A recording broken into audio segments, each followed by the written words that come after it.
Isunod natin ang dumahin ng iglesia. Tayo ay lubos na makipagkaisa. Ang ating susi at ating pag-asa. Kung marating ang bayan-bayan na pangako niya. Aming binabati ang buong iglesia. Nakasandaan sa pagkakadala. Pagkakatatag dito po sa ating bansa. Para mga kayong pangaralin lumagana pa.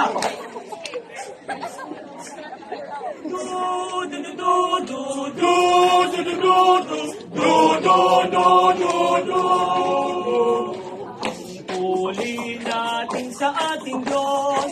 Ating Diyos tayo ng batao. Lagi na tayong magkalaga.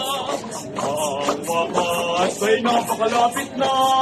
Taglayin ng kababaang loob. Tumupad tayo ng marugtong. Pag-ibigan sa isa't isa. Tulong tayong lagi na.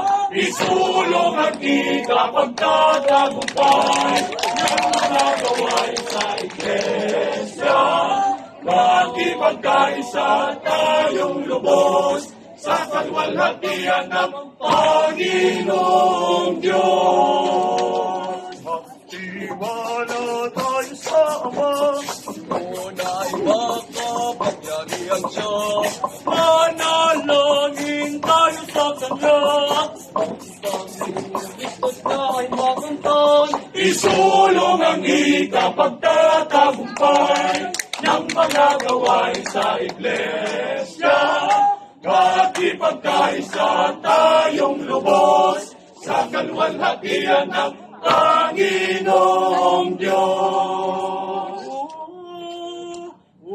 Isulong ang ikapagtatagumpay ng mga gawain sa iglesia nang marating natin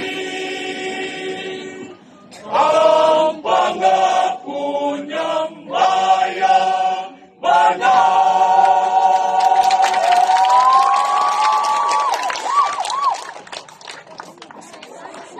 Bilang magdiniling ng buong iglesia, hindi marami pa tayong makakasama na maliligtas sa kawakas ng malapit na ating bigyang kasiyahan ng Diyos bilang bayan niya.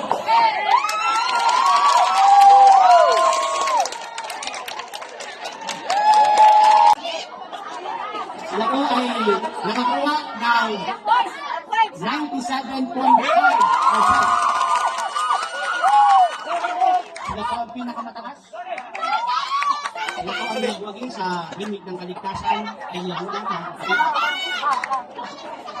Ready na po ba kayo?